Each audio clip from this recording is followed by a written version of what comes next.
Começa agora o programa Bem Viver, uma prosa sobre saúde, bem-estar, comida e agroecologia. Produção Rádio Brasil de Fato.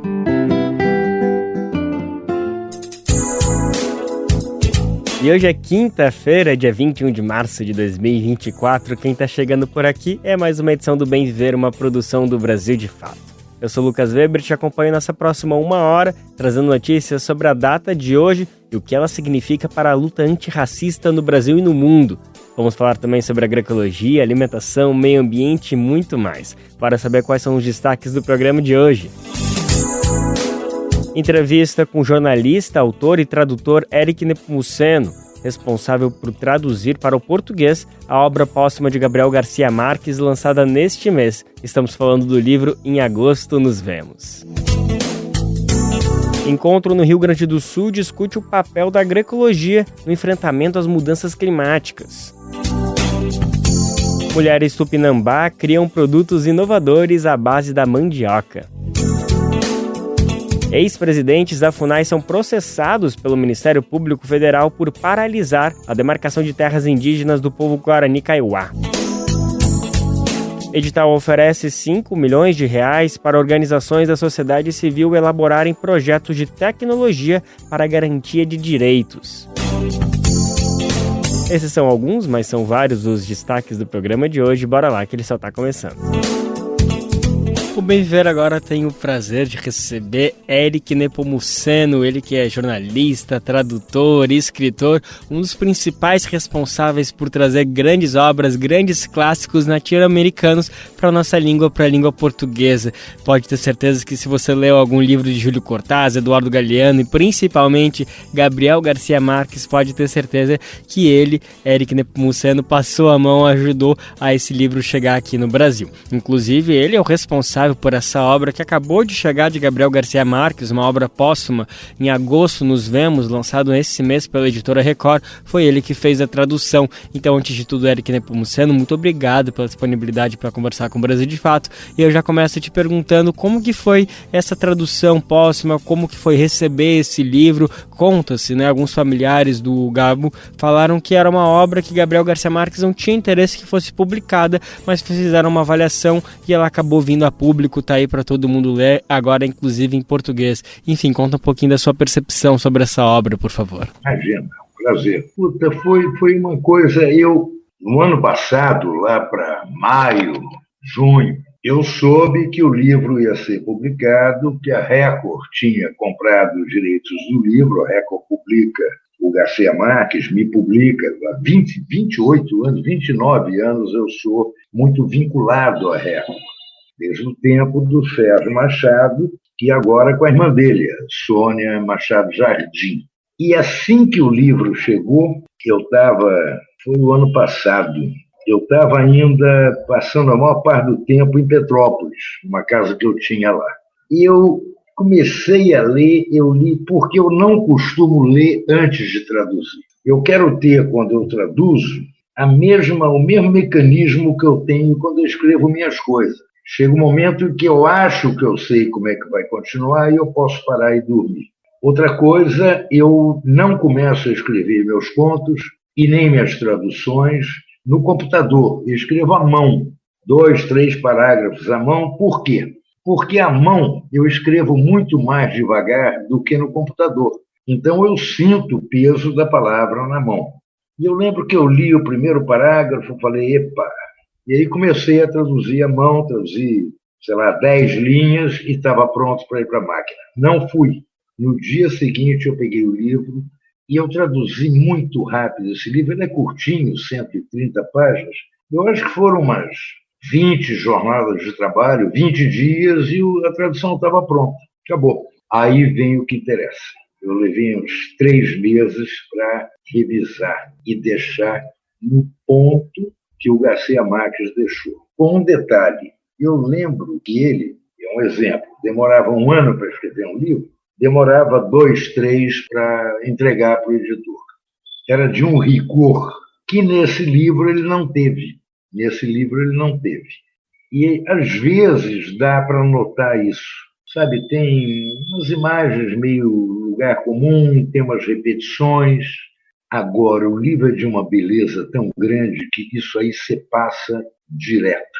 A não ser que você seja aquele cara que faz questão de descobrir onde é que está o erro. E mesmo se você descobrir onde é que está o erro, você não vai poder negar jamais que é puro Garcia Marques na veia, que tem um ritmo narrativo peculiar só dele, que tem uma carga poética só dele e que tem uma grande surpresa, que é a carga de erotismo explícita. Porque eu lembro que o amor nos tempos do cólera fica no ar, isso paira no ar o tempo inteiro. Aliás, em 100 anos de solidão também.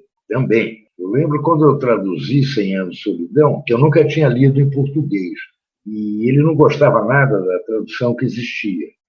Vivia me pedindo, faz uma tradução, mas eu dizia, não depende de mim, cara, depende da editora. Até que a editora me chamou, que era uma edição comemorativa, não me lembro direito, que eu traduzi. E pouco depois eu fui ao México, e como fazia sempre, a gente foi almoçar na casa dele e tal, e eu comentei com ele, cara, eu traduzi, terminei os 100 anos, e com uma surpresa. Ele falou, a essa altura ainda tem surpresa? Eu falei, tem. Tem uma carga de sensualidade em 100 anos de solidão, que eu tinha lido esse livro 40 vezes, não inteiro, claro, relido aos pedaços, que eu nunca tinha percebido. A gente estava na mesa, no jardim, era ele, eu, a Mercedes e uma prima dele, que era que nem uma irmã dele.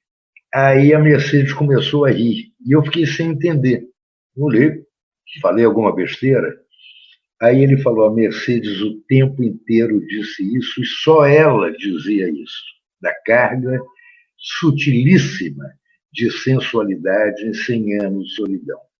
No Amor nos Tempos do Cólera, que isso aí é bem mais insinuado. O cara fica esperando, sei lá, 400 páginas até poder fugir com o amor da juventude dele. No Memória de Minhas Putas Tristes, é mais que insinuado. É bem insinuado. Acontece que em Agosto nos Vemos rompe com tudo. Tem coisas explícitas. Agora, o que me impressionou, como é que ele descreve coisas tão explícitas sem perder a atmosfera de delicadeza, de poesia, de mistério, de coisas suspensas no ar.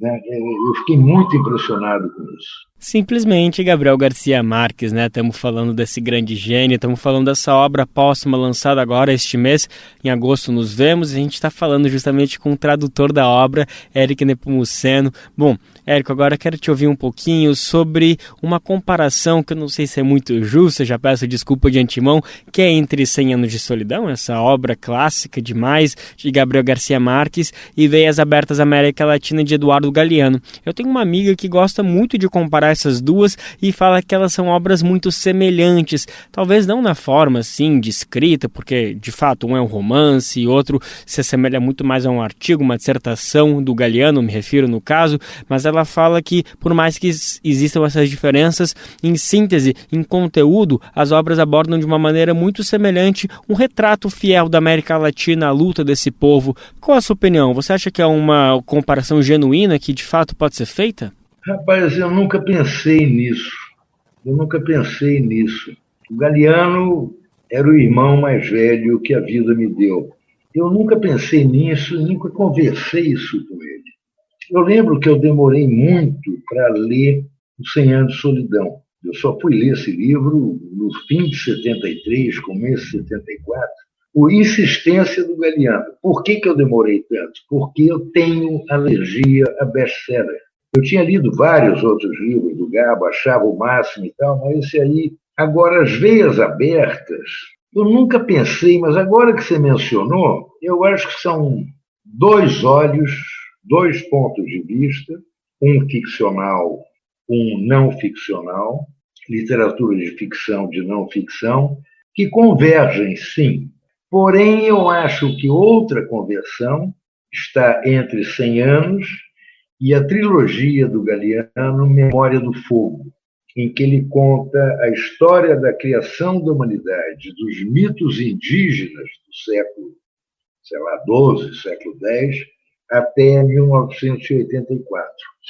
Eu acho que talvez aí haja uma proximidade maior. Por quê? Porque ele não conta história de heróis.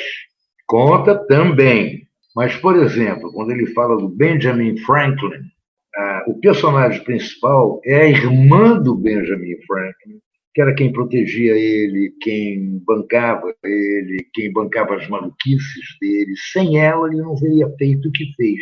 E eu acho isso muito legal nessa trilogia do Galeano. Pronto, está feito então aí a comparação, pode deixar que eu vou avisar a pessoa que fez que existe uma comparação talvez até mais afinada. Bom, Eric, agora comenta um pouquinho sobre o que você tem acompanhado dos artistas, dos escritores e escritoras da contemporaneidade. Você segue lendo os artistas e escritores latino-americanos? Rapaz, eu, para ser sincero, até 2019, 2018, eu viajava bastante e tinha contato. Agora, nesses últimos 4 anos, eu leio, nem jornais do México, da Argentina, que eu leio todo dia, que tem aparecido vários nomes, mas eu não tenho acompanhado de verdade. Eu sempre menciono uma chilena, que é uma contista incrível, jovem, Alejandra Costa Magna, que eu acho que ela foi publicada no Brasil sem maior repercussão. Tem uma outra argentina, jovem, que tem um reconhecimento mundo afora, aqui no Brasil também, Samantha Schweblin. Minha querida amiga, eu brigo muito com ela porque nunca traduzi nada dela. Não tão jovem, bem mais jovem que eu, mas todo mundo hoje é bem mais jovem que eu. Tem um grande mexicano que o Brasil não descobriu, Juan Villoro, é incrível de bom. Então, o Brasil continua um país amnésico, que não lembra de si próprio, não lembra a própria história, olha no espelho e não quer ver a própria face, quer ver a face do amo, do senhor, e um país profundamente ignorante em relação aos nossos irmãos latino-americanos. Eu lembro perfeitamente eu chamava ele de meu vice-pai, o Darcy Ribeiro, que dizia: enquanto o Brasil não entender que fazemos parte da América Latina, nada vai mudar. Ele dizia uma coisa legal: a mão tem 5 dedos, cada um tem uma digital. Um dedo sozinho serve para quase nada. Os 5 juntos te ajudam a viver, fazem a tua vida. Essa era a esperança dele, foi a luta dele para fazer os brasileiros entenderem que nós somos cidadãos latino-americanos. O Brasil é a nossa pátria tica, a nossa pátria pequena. A nossa pátria grande é a América Latina. Só que o Brasil, isso é fruto de décadas de ignorância, fruto da ditadura militar que arrasou com gerações e gerações na educação. Enfim, eu sou um cidadão latino-americano nascido, criado no Brasil e que atualmente, faz já uns 30, 40 anos, resido no Brasil. É isso a minha história. Eric, a gente estava falando até agora sobre sua carreira como tradutor, mas você também tem uma contribuição valiosíssima como escritor, né? Você lançou importantes obras aqui no Brasil, uma delas é O Massacre, um livro-reportagem que relata o que aconteceu em 17 de abril de 1996, o massacre de Eldorado dos Carajás, no Pará, quando 19 trabalhadores rurais sem terra do MST foram assassinados pela Polícia Militar do Estado, eles que faziam uma caminhada, uma migração rumo à capital Belém. Eu queria te ouvir um pouquinho se você segue acompanhando os passos do MST, já faz bastante tempo desde que isso aconteceu, basicamente 30 anos, se você segue em contato com as lideranças e como você vê hoje o movimento que tem se articulado cada vez mais, expandindo seus laços, atuando de norte a sul do país, enfim, queria te ouvir um pouquinho sobre essa percepção, por favor. Escuta, bom, o massacre foi único, nunca mais aconteceu e espero, com toda a minha confiança, a minha fé, que nunca mais aconteça. Agora, evidentemente, a gente passou por 4 anos de destruição total e de incentivo aos que louvam o massacre até hoje. Eu acompanho de longe, repito, com muita preocupação essa coisa da violência no campo, dos ataques no campo, que é uma coisa brutal, da injustiça, né? Agora vamos ver o que se consegue. Eu tenho fé de que, de alguma forma, a gente vai conseguir avançar, apesar de todas as barreiras. Não vamos esquecer que a gente está vivendo debaixo do pior Congresso desde a redemocratização do Brasil. Um Congresso que eu insisto em dizer que é de uma injustiça imoral afirmar que esse é um Congresso que se vende. Acho isso indecente, uma ofensa para os deputados e senadores. Não é de jeito nenhum um Congresso que se vende, é um Congresso que se aluga, o que é muito pior. Eric, outro assunto importante que eu queria trazer para a nossa conversa é sobre os 60 anos do golpe da ditadura militar, né? 31 de abril de 1964. Você já chegou até a comentar um pouquinho sobre a ditadura aqui na nossa entrevista e eu queria te ouvir falar um pouquinho de como chega esse golpe, esse aniversário de 60 anos do golpe, principalmente a partir dessa fala do presidente Lula, que falou que a gente não precisa remoer o passado, fazendo referência que a gente não precisa relembrar essa data nesse momento. Como te soa esse pronunciamento do presidente Lula? Eu quero dizer o seguinte, eu conheço o Lula desde, sei lá quando, 84, 85. Tenho uma relação pessoal muito próxima, muito afetiva, amistosa. Desde que ele assumiu a presidência, eu tenho por norma não procurar. Nunca procurei o Lula na presidência.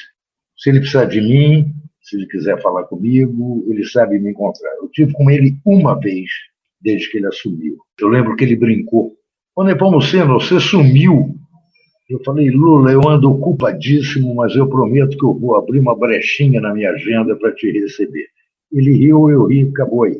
Apesar dessa admiração que eu tenho pelo Lula, dessa relação amistosa com ele, eu não tenho essa relação, essa admiração pelo PT.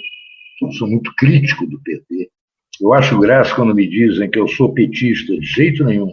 Eu sou lulista, bem diferente.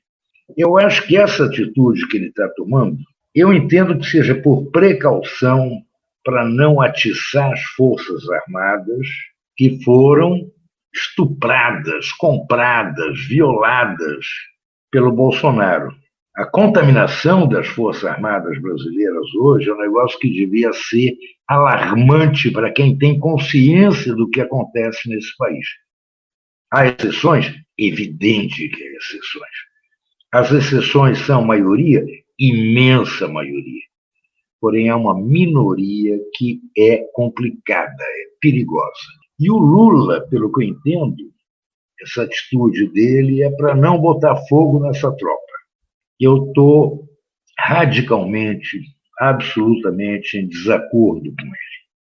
Total desacordo com ele. Eu acho que sem memória você não existe.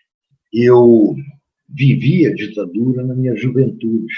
Quando houve o golpe em 64, eu tinha 15 anos. E até 73, quando eu fui embora do Brasil, eu vivi debaixo da ditadura. Eu trabalhava em redação de jornal com um censor. Você mandava o texto para o teu editor, ele mandava você corrigir aqui e ali, o editor mandava para o secretário de redação, o secretário de redação mandava para o policial. Foram tempos muito duros. Eu acho que isso aí tem de ser lembrado, não pode ser esquecido na memória de quem sobreviveu e na memória de quem não conseguiu sobreviver, na memória de quem lutou da maneira que for, em igreja, em hospital, sabe, no parlamento, em jornal, em sindicato, Lula, pô, sabe, onde for, em universidade, em colégio. Eu estou radicalmente contra essa decisão do Lula e não vou ter o menor pudor, o menor temor. Por acaso, tenho colunas dominicais no exterior, que dia 31 cai no domingo. E eu vou criticar o Lula nas minhas colunas fora do Brasil, no México, na Argentina. E quem quiser falar comigo aqui, com toda admiração, com toda a relação amistosa que eu tenho com Lula, com o respeito olímpico que eu tenho por ele, com a minha solidariedade infinita com tudo que fizeram com ele, neste ponto específico. Há muitos outros pontos no governo dele que eu não concordo, mas não tenho dúvida, eu tenho dúvidas, me falta informação, eu sei lá o que está por bastidor. Agora, neste caso, do 31 de março, tá bom que ele não fizesse uma celebração gigantesca e tal, mas que registrasse a data, fizesse, ele, presidente da República, fizesse um registro. Não precisa atacar os militares de hoje, não. Só lembrar o que o país viveu e o que custou para a gente chegar onde a gente chegou e o que custou para todos nós que o Lula pudesse chegar pela terceira vez onde chegou. Perfeito, é isso. O presidente Lula, como diz, é presidente da República, então tem uma série de protocolos a seguir, com certeza ele tem orientações que partem ali de diversos ministérios, de vários monitoramentos, o que não impede que nós, da sociedade civil, jornalistas, escritores, artistas, possamos nos manifestar e falar o que a gente pensa sobre esses 60 anos do golpe militar agora, que acontece dia 31 de março. Bom, mas acho que a gente conseguiu contemplar todos os assuntos, então Eric Nepomuceno, muito obrigado pela disponibilidade para falar com a gente do Brasil de Fato. Foi um prazer para mim e tuas ordens. Um abraço. Maravilha, então, a gente acabou de conversar com o jornalista, escritor e tradutor Eric Nepomuceno. A gente conversou sobre esse livro que acabou de ser lançado, que Eric Nepomuceno traduziu para o português. Em agosto nos vemos, uma obra póstuma de Gabriel Garcia Marques. Ele, Eric, que já traduziu tantos livros, era um amigo pessoal de Gabriel Garcia Marques, traduziu também outros grandes clássicos da literatura latino-americana. E a gente também estava falando sobre esses 60 anos do golpe militar que se completam agora no dia 31 de março. E a data de hoje é bastante simbólica, viu? 21 de março é celebrado o Dia Internacional pela Eliminação da Discriminação Racial. Essa data foi instituída pela ONU, a Organização das Nações Unidas, em memória à tragédia que ficou conhecida como o Massacre de Sharpeville. O episódio aconteceu em 21 de março de 1960, durante o regime do Apartheid no bairro de Sharpeville, na cidade de Joanesburgo, na África do Sul. Cerca de 20 mil pessoas protestavam pacificamente contra a lei do passe, que limitava a circulação da população negra no país. Mas, apesar de pacífica, tropas do exército abriram fogo contra os manifestantes e 69 jovens negros foram assassinados e mais de 200 pessoas ficaram feridas. Um episódio que há 61 anos marcou a história e que precisa ser lembrado para que novos casos como esse não voltem a se repetir. E aqui no Brasil, a data também coincide com o Dia Nacional das Tradições de Matrizes Africanas e Nações do Candomblé. A Lei 14.519, que instituiu a data, foi assinada pela ministra da Igualdade Racial, Aniele Franco, e pela ministra da Cultura, Margarete Menezes, e sancionada pelo presidente da República, Luiz Inácio Lula da Silva, em janeiro do ano passado. A data foi escolhida justamente para fortalecer o marco estabelecido pela ONU de conscientização pelo Dia Internacional pela Eliminação da Discriminação Racial. Organizações do movimento negro brasileiro vão promover ações em todo o Brasil para celebrar a data e demarcar mais um dia de luta contra o racismo no Brasil e no mundo.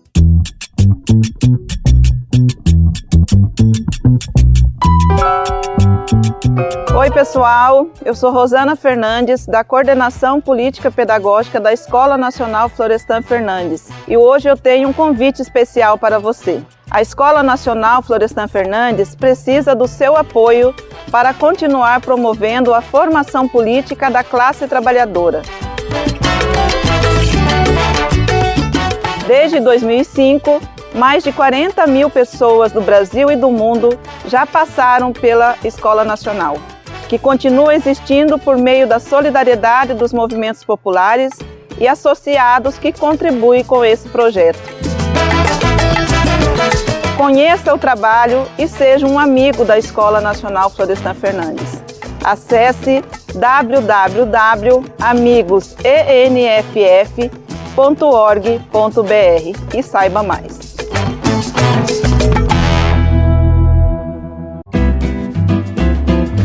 Programa Bem Viver, sua edição diária sobre saúde, bem-estar, comida e agroecologia.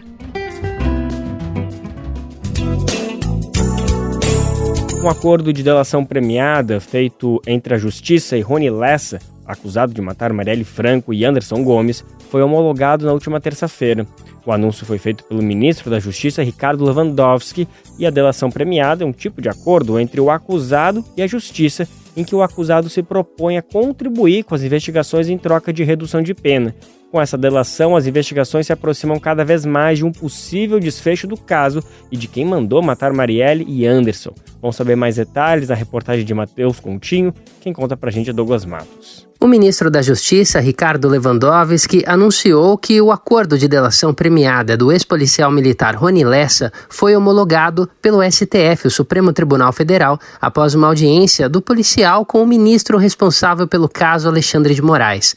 Durante o encontro entre o ministro e o ex-PM, teriam sido confirmados os termos da delação, com menção a um parlamentar com foro privilegiado envolvido. O próprio Lewandowski se reuniu com Moraes antes, a portas fechadas, e divulgou a homologação do acordo.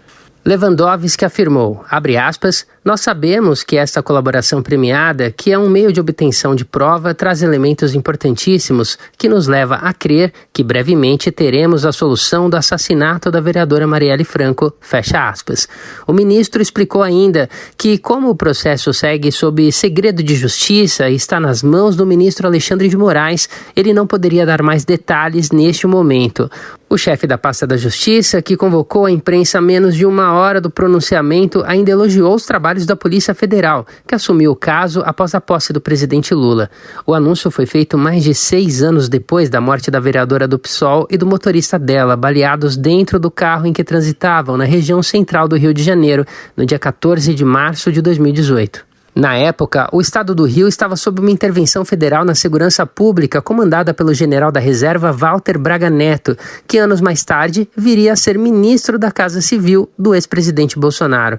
O inquérito foi enviado ao Supremo Tribunal Federal nos últimos dias pelo ministro do STJ, o Superior Tribunal de Justiça, Raul Araújo, depois que um parlamentar com foro privilegiado foi incluído nas investigações. O nome do parlamentar envolvido não foi divulgado, nem o grau de participação dele no caso, que está sob sigilo. O foro por prerrogativa de função determina que deputados federais e senadores sejam investigados e julgados pelo STF, a Suprema Corte, e governadores, desembargadores e conselheiros de tribunais de contas dos estados pelo STJ. O ex-policial militar Rony Lessa é acusado de ser o autor dos disparos que mataram a vereadora e o motorista. Ele está preso desde março de 2019 e já foi condenado em julho de 2021 por destruir provas sobre o caso. As tratativas entre o ex-PM e a Polícia Federal começaram logo depois que os agentes federais assumiram as investigações, isso em fevereiro do ano passado, após decisão do governo Lula. Para o PSOL, o anúncio traz esperança de desfecho. Após o anúncio feito por Lewandowski, a presidenta nacional do partido, Paula Corradi, soltou uma nota afirmando que o anúncio traz esperanças para a solução do caso. Da Rádio Brasil de Fato, com reportagem de Matheus Coutinho, em Brasília. Locução, Douglas Matos. Você adora ler, ama livros e gostaria de entender melhor o nosso país? Imagine receber todo mês um kit com um livro e um dossiê que te ajuda a entender a nossa sociedade hoje, por um preço baixinho e com frete grátis para todo o Brasil. Este é o Clube do Livro da Expressão Popular. Para saber mais, acesse o site expressãopopular.com.br e escolha seu plano. Assine agora! Expressão Popular. 20 anos na Batalha das Ideias.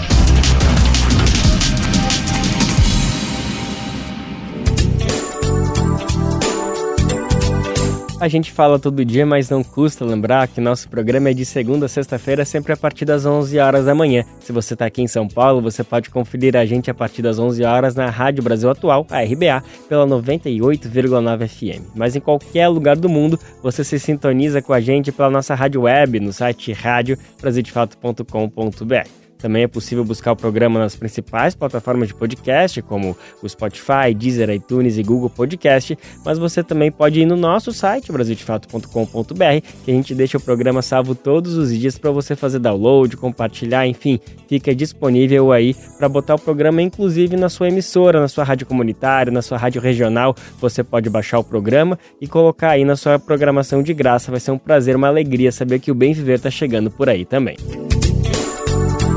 Vamos falar agora de comida de verdade? Em um momento em que as pessoas estão consumindo cada vez mais alimentos ultraprocessados, organizações da sociedade civil, movimentos e redes se articulam para contribuir na construção do Planapo, que é o Plano Nacional de Agroecologia e Produção Orgânica. Essa será a terceira edição do documento, que terá validade de 2024 até 2027. A Articulação Nacional de Agroecologia, a ANA, entregou um documento intitulado Políticas Públicas de Agroecologia na Boca do Povo, contendo propostas para o plano. O documento foi elaborado a partir de processos de escuta e coleta de propostas junto com agricultores, lideranças e organizações de todo o Brasil.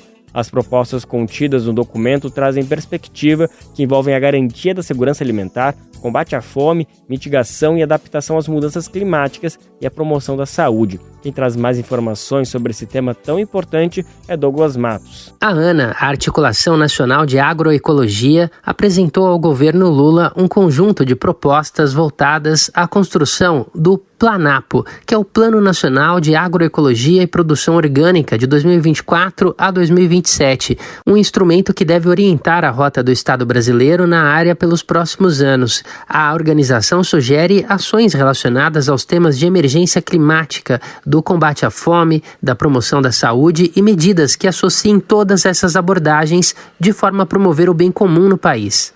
As propostas foram apresentadas durante a reunião de retomada da Senapo, que é a Comissão Nacional de Agroecologia e Produção Orgânica, uma instância de participação da sociedade civil no âmbito do governo e que tem o objetivo de acompanhar a PENAPO, que é a Política Nacional de Agroecologia e Produção Orgânica, que foi revisada pela gestão no ano passado, 11 anos após a criação. A ideia é que as sugestões da ANA sejam apreciadas pela Senapo. A organização pede que o governo Lula priorize o tema a partir de uma perspectiva de combate à fome. A cientista social Sara Luísa Moreira, integrante do GT, o grupo de trabalho de mulheres da ANA e suplente da Senapo, ressalta a importância da iniciativa. A gente acredita que combater a fome não é só dar qualquer comida, qualquer alimento que a gente diz não um alimento de verdade, né? Alimentos ultraprocessados. Para a gente, a produção de alimentos precisa ser uma alimentação saudável, de qualidade, na quantidade certa, na qualidade ideal. Então, a agroecologia se propõe a produzir alimentos saudáveis, a gente chama de comida de verdade, porque são alimentos naturais que preservam a vida, a natureza e a vida das pessoas. Então, é uma forma de combater a fome imediata. Uma das demandas da organização é que o governo designe orçamento próprio voltado a políticas do setor para o próximo quadriênio, como reforça o engenheiro agrônomo Paulo Petersen, representante da ANA na Senapo. Significa inovar na forma de desenhar as políticas públicas, porque muitas vezes você tem políticas que têm nominalmente dito agroecologia, mas com a concepção muito convencional. Na prática, não adianta você botar um rótulo agroecológico.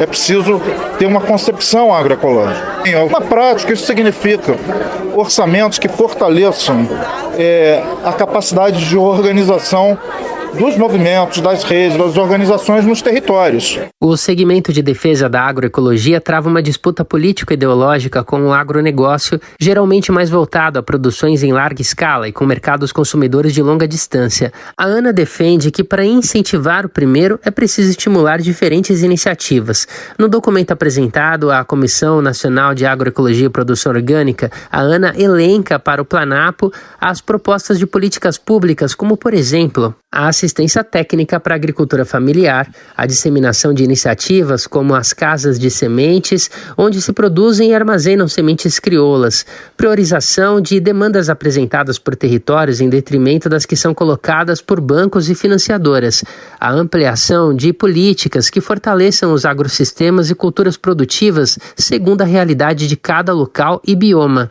a fiscalização efetiva do Estado no que se refere ao uso de agrotóxicos no país também é um dos temas, além da retomada urgente do PRONARA, o Programa Nacional de Redução do Uso de Agrotóxicos, entre várias outras. As medidas propostas partiram de movimentos, entidades, redes e outras organizações que compõem a ANA e que foram discutidas ao longo do segundo semestre do ano passado. O secretário adjunto da Secretaria Nacional de Diálogos Sociais e Articulação de Políticas Públicas, Marcelo Fragoso, que representou a Secretaria-Geral da Presidência durante a reunião em que as sugestões foram apresentadas, disse ao Brasil de Fato que as propostas da ANA serão avaliadas e depois discutidas com diferentes instâncias da gestão Lula.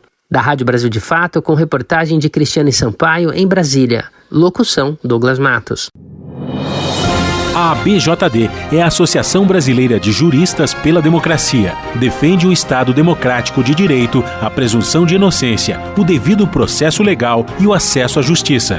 A ABJD é a única organização do Brasil que reúne todas as categorias de juristas.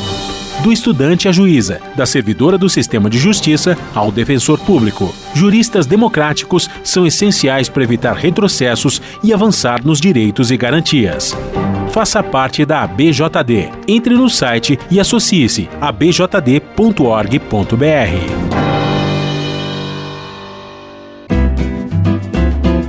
Você está ouvindo o programa Bem Viver, uma prosa sobre saúde, bem-estar, comida e agroecologia.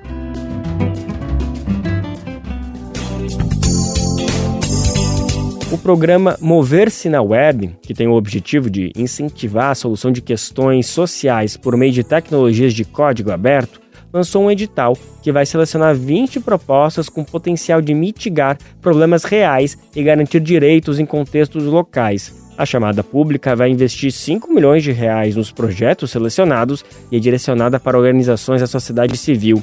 As inscrições são gratuitas e podem ser realizadas até o dia 19 de abril. Vamos saber mais detalhes? Como que a gente pode participar? Quem conta pra gente é Denise Salomão. Estão abertas até o próximo dia 19 de abril as inscrições do edital Mover-se na Web. Serão selecionados projetos de tecnologia aberta elaborados por OS6, as organizações da sociedade civil, para enfrentar problemas reais e garantir direitos em contextos locais. Ao todo, 20 propostas devem ser selecionadas e cada uma vai receber financiamento de até R$250 mil. O edital foi lançado pelo Comitê Gestor da Internet no Brasil e é organizado pelo Centro de Estudos sobre Tecnologias Web do Núcleo de Informação e Coordenação do .br. Além do financiamento, os projetos escolhidos receberão apoio como formações e mentorias. Podem participar OS6 com sede no Brasil e atuação local. Os projetos selecionados deverão ter tecnologia aberta, ou seja, códigos que podem ser verificados por outras pessoas e reutilizados. O objetivo é estimular o aperfeiçoamento contínuo das ferramentas e a ampliação do acesso. Até 10% do valor oferecido pode ser usado para a contratação de serviços de infraestrutura, como hospedagem e armazenamento. O restante deve ser aplicado no desenvolvimento das soluções. As inscrições são gratuitas e devem ser realizadas no site www.moverse.ceweb.br. Repetindo, www.moverse.ceweb.br. A página tem ainda o edital completo. O documento segue o modelo de um projeto piloto lançado em 2019 com foco na cidade de Brumadinho. O município mineiro recebeu propostas de estudantes de graduação e pós-graduação de diferentes partes do país. Meses antes do lançamento do edital do projeto piloto, a cidade mineira tinha passado pelo rompimento da barragem da Vale, que causou 272 mortos. Os estudantes selecionados desenvolveram 4 aplicativos, um para monitoramento da qualidade da água de rios, outro para denúncia de crimes ambientais e um terceiro para uma moeda ambiental solidária. Além desses, há uma plataforma para financiamento coletivo de projetos de mulheres da cidade. Dessa vez, o objetivo é atingir outras regiões. De acordo com o CEWeb, a chamada incentiva o uso de tecnologias abertas da web para a criação de soluções com impacto socioambiental nas 5 regiões do país. Além disso, as organizações podem enviar projetos que auxiliem e fortaleçam a própria missão e o trabalho realizado em suas comunidades. A ideia é que, posteriormente, as soluções desenvolvidas tenham capacidade de ser multiplicadas. As organizações podem se inscrever em 2 categorias. Uma para aquelas que já trabalham com tecnologias abertas, a outra é para as que nunca trabalharam com esse tipo de tecnologia e que precisarão de parceiros para o desenvolvimento. A divulgação dos resultados está prevista para agosto. De Belém, da Rádio Brasil de Fato, locução Denise Salomão.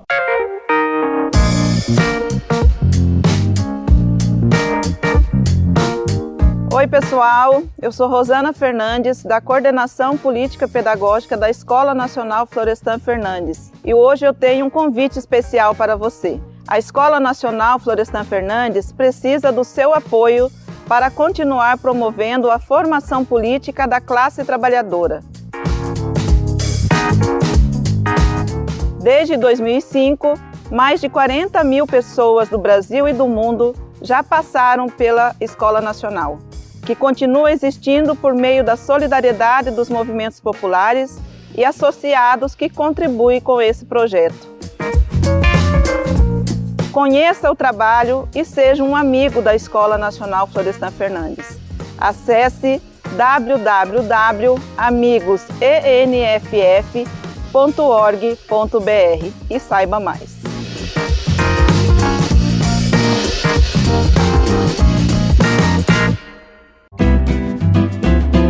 Programa Bem Viver, sua edição diária sobre saúde, bem-estar, comida e agroecologia.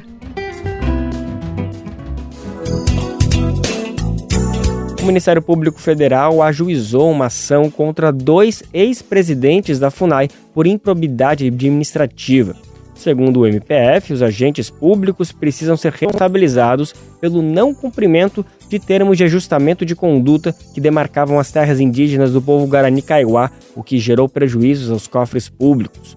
O MPF também acusa os agentes de ação inerte à frente do órgão e pede que sejam condenados a ressarcir integralmente os cofres públicos pelos prejuízos causados. Vamos entender melhor essa história. Quem acompanhou o caso e está com as informações é Murilo Pajola. O Ministério Público Federal move uma ação por improbidade administrativa contra 2 ex-presidentes da FUNAI, a Fundação Nacional dos Povos Indígenas. Os alvos são Marcelo Augusto Xavier da Silva e Franklin Berg Ribeiro de Freitas.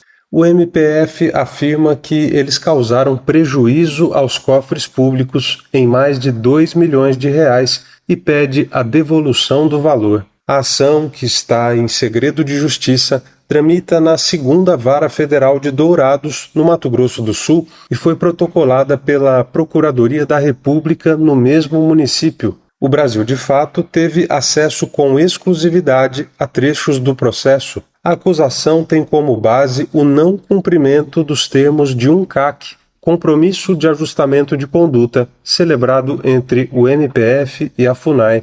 Esse CAC determinava a demarcação de terras dos indígenas Guarani Kaiowá, na região centro-sul do Mato Grosso do Sul. O acordo tinha o objetivo de pressionar a FUNAI a agir diante de sua postura, abre aspas, inerte e omissa, fecha aspas, nas palavras do Ministério Público Federal. Na ação, o MPF pediu que os envolvidos sejam condenados ao ressarcimento integral dos danos causados, além da proibição de participar de licitações com o poder público. A Procuradoria de Dourados requereu também a perda do cargo público de Xavier e a cassação da aposentadoria de Franklin Berg. Além disso, pediu a aplicação de multas equivalentes a 50 vezes o valor da remuneração recebida pelos 2 ex-mandatários da FUNAI. Marcelo Xavier é delegado da Polícia Federal e atuou na gestão de Jair Bolsonaro por indicação do líder ruralista Naban Garcia. Garcia é conhecido por ser um antagonista da demarcação de terras indígenas e da reforma agrária. Já Franklin Berg de Freitas, general da reserva do Exército, foi alçado à FUNAI pelo ex-presidente Michel Temer. Antes, ele foi conselheiro da mineradora canadense Belo Sun, empresa que se envolveu em conflitos com indígenas no Pará. A reportagem aguarda a resposta de Marcelo Xavier e não conseguiu contato com Franklin Berg de Freitas. o espaço está aberto às manifestações. O CAC descumprido contém uma lista de 39 TECORRA, que passaram a ser estudados por 8 grupos técnicos multidisciplinares. Conforme o MPF, porém, nenhum dos procedimentos administrativos demarcatórios restaram concluídos e diversos deles foram sequer iniciados. TECORRA significa lugar físico onde se realiza o TECO, o modo de ser guarani. Para o MPF, o descumprimento do compromisso acarretou em sérios prejuízos aos cofres públicos e os envolvidos devem ser responsabilizados por atos de improbidade administrativa. A ação destaca a necessidade de se penalizar os agentes públicos diante do descaso com questões fundamentais, entre elas a demarcação de terras indígenas. A falta de demarcações no Mato Grosso do Sul é indutora de violência contra os Guarani Kaiowá. Em 12 de novembro de 2007, o MPF firmou o compromisso de ajustamento de conduta com a FUNAI. O objetivo na época era pressionar a instituição a agir nas demarcações de terras indígenas na região centro-sul do Mato Grosso. No entanto, os termos do acordo foram descumpridos, levando o Ministério Público Federal a entrar com uma ação executória em 2010. Após anos de tentativas de conciliação e diversos prazos descumpridos, nenhum dos procedimentos de demarcação foi concluído e alguns nem mesmo foram iniciados. A situação se agrava pelo fato de que já se passaram 28 anos desde o vencimento do prazo estabelecido constitucionalmente para a demarcação das terras indígenas. De Lábrea, no Amazonas, da Rádio Brasil de Fato, Murilo Pajola.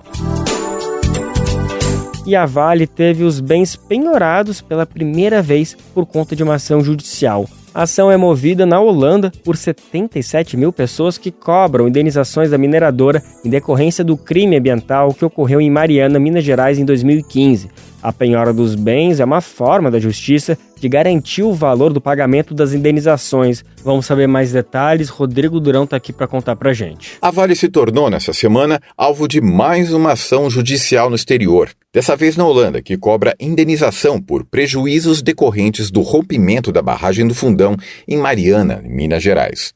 A empresa teve, pela primeira vez, bens penhorados pela justiça fora do Brasil. A decisão ocorre 8 anos após o desastre e num cenário onde as vítimas seguem, em grande parte, sem receber indenização via justiça brasileira. Se trata de uma ação movida no país europeu por 77 mil pessoas e 7 municípios de 3 estados afetados pela tragédia: Bahia, Minas Gerais e Espírito Santo. Entram na lista 1.000 empresas e associações e 20 instituições religiosas. Os proponentes cobram cerca de 18 bilhões de reais em indenizações. Segundo o escritório de advocacia que move ações contra a mineradora no exterior, ninguém recebeu qualquer indenização da Fundação Renova até hoje no Brasil. A barragem de Fundão, em Mariana, era operada pela Samarco, que é uma joint venture entre as gigantes da mineração Vale e a anglo-australiana BHP. Até hoje ninguém foi preso pela tragédia, um dos maiores desastres ambientais do país. A nova ação contra a mineradora traz pela primeira vez pescadores da Bahia que nunca foram reconhecidos como atingidos pela tragédia. Isso porque a empresa poluiu a bacia do Rio Doce até o local onde ele deságua, no Espírito Santo. Um estudo da Universidade Estadual do Rio de Janeiro, divulgado em 2019, constatou que a lama da tragédia havia chegado até o mar na região de Abrolhos, no sul da Bahia. Os pescadores que entraram no processo alegam que tiveram suas atividades prejudicadas pela poluição, que até hoje ainda impacta nos municípios que foram atingidos pela tragédia. A reportagem entrou em contato com a assessoria de imprensa da Vale por e-mail, que divulgou a nota com a mesma posição do comunicado ao mercado já divulgado antes. No texto em questão, a empresa informou que o bloqueio dos ativos não representa uma avaliação do mérito da ação e que ainda vai apresentar a sua defesa nesse processo. Da Rádio Brasil de Fato, com reportagem de Matheus Coutinho em Brasília, Rodrigo Durão. Brasil de Fato, uma visão popular do Brasil e do mundo. Leia e ouça as informações que mais interessam no seu dia. Política, economia, direitos humanos, cotidiano, saúde e cultura, tratados com pluralidade e diversidade. jornalistas, articulistas e movimentos populares reunidos em um só veículo. Esse é o Brasil de Fato. Conteúdos em texto, áudio e vídeo que informam e contribuem na luta por uma sociedade mais justa e fraterna. Quer ficar por dentro? Então acesse brasildefato.com.br.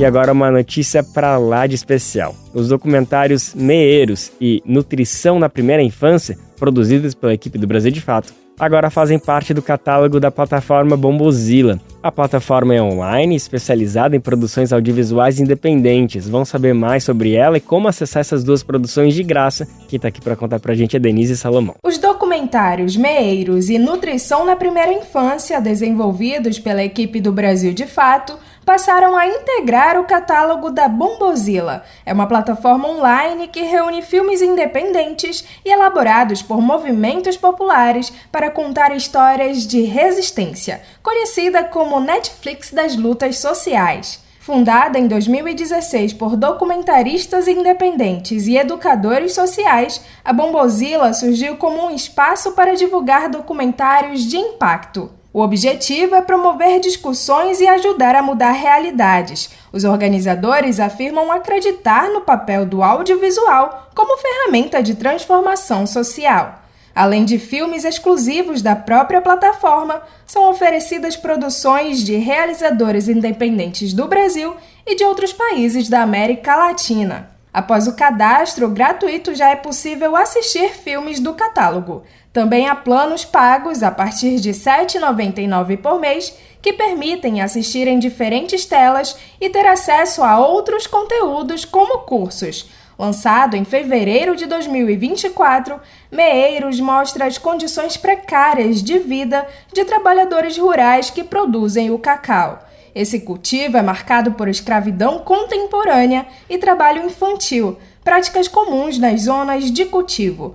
O documentário tem direção de Pedro Estropaçolas e Vitor Shimomura. Já a Nutrição na Primeira Infância teve lançamento em novembro de 2023 e debate a oposição entre fome e a insegurança alimentar. O pano de fundo é o lobby da indústria de alimentos para a venda de produtos ultraprocessados que oferecem baixo valor nutritivo a preços acessíveis.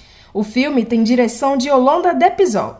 As duas produções também estão disponíveis gratuitamente no canal do Brasil de Fato no YouTube, que tem ainda outros documentários e conteúdos jornalísticos. De Belém, da Rádio Brasil de Fato, locução Denise Salomão. Quer saber onde encontrar livros bons, baratos e com conteúdos que te ajudam a entender a situação atual do Brasil e do mundo? Na Expressão Popular. Lá você encontra obras sobre marxismo, agroecologia, educação popular, literatura e muito mais. Com os livros da Expressão Popular, você se fortalece para a batalha das ideias e para a construção de um mundo melhor. Para saber mais sobre o acervo dessa editora popular, acesse o site expressãopopular.com.br ou faça uma visita à livraria, na Rua Abolição 201, próximo ao metrô Anhangabaú, em São Paulo. Editora Expressão Popular. De vinho a choio amazônico, a Associação de Agroextrativistas Indígenas da etnia Tupinambá resgataram os saberes ancestrais do manejo da mandioca por meio da produção regional e sustentável, enquanto levantam pautas em defesa do rio Tapajós, no Pará. Vamos saber mais dessa iniciativa muito bacana. Quem acompanhou tudo isso foi Mariana Castro e conta pra gente.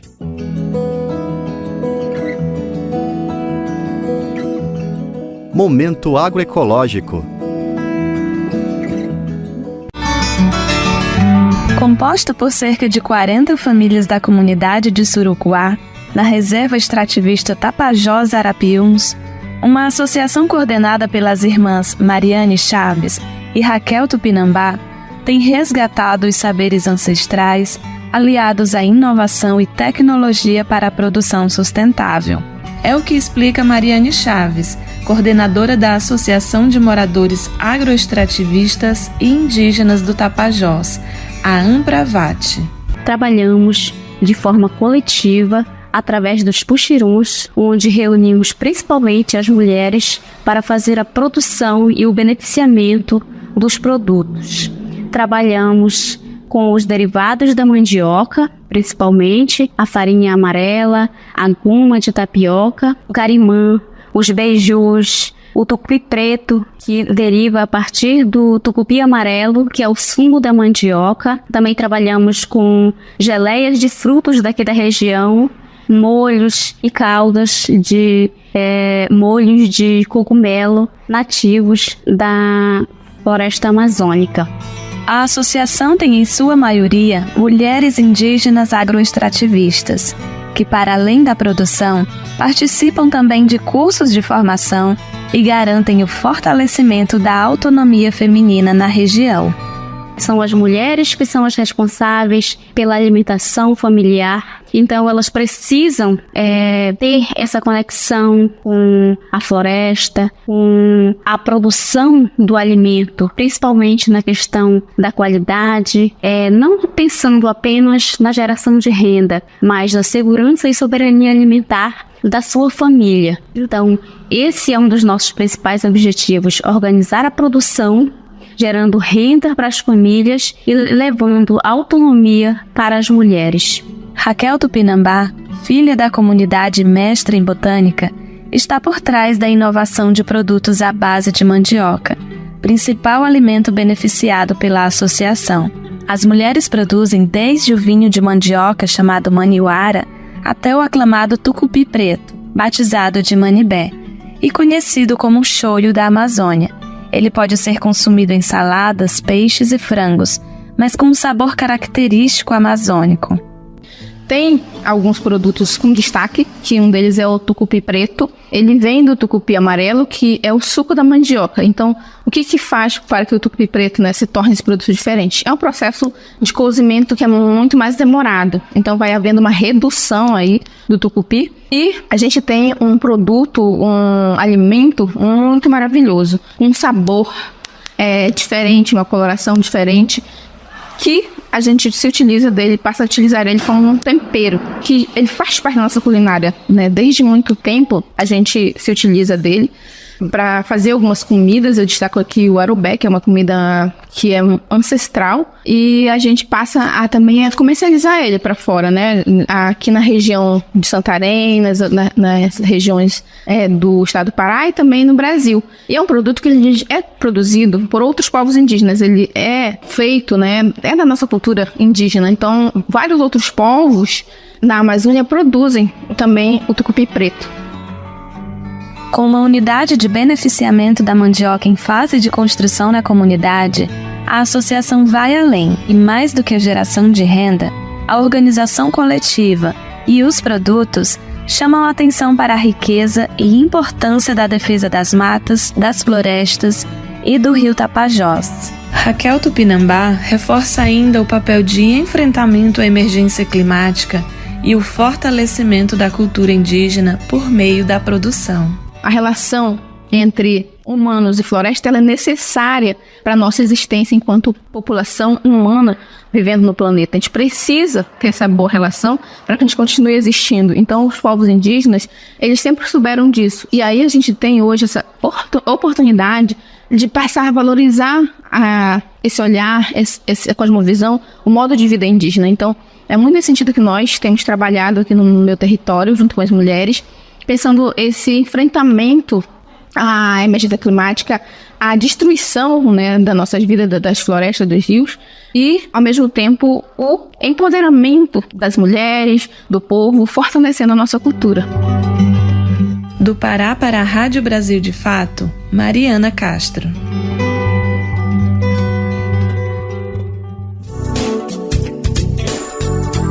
E assim a gente encerra mais uma edição do Bem Ver de hoje, não sem antes marcar esse compromisso que amanhã a gente está de volta sim ou sim para fechar mais uma semana juntos e juntas. Você pode acompanhar o nosso programa a partir das 11 horas da manhã pela Rádio Brasil Atual, a RBA 98,9 FM na Grande São Paulo, ou para o Brasil inteiro, para o mundo inteiro, por meio do nosso site radiobrasildefato.com.br. O programa vai ao ar em diversas rádios pelo país e ele se completa de emissoras que retransmitem. Você encontra no nosso site na matéria de divulgação diária do programa. Aqui a gente aproveita para agradecer esses veículos por estarem com a gente e lembra também que o Bem Viver fica disponível como podcast no Spotify, Deezer, iTunes e Google Podcast. A apresentação deste programa foi de Lucas Weber, roteiro de Denise Salomão, edição e produção de Douglas Matos, Daniel Lamir e Mariana Lemos, trabalhos técnicos de Lua Gattinone, Edilson Oliveira e André Paroche, direção de programas de áudio Camila Salmásio, direção executiva Nina Fidelis, apoio toda a equipe de jornalismo do Brasil de Fato. Até amanhã, tchau! Você ouviu o programa Bem Viver, uma prosa sobre saúde, bem-estar, comida e agroecologia. Produção Rádio Brasil de Fato.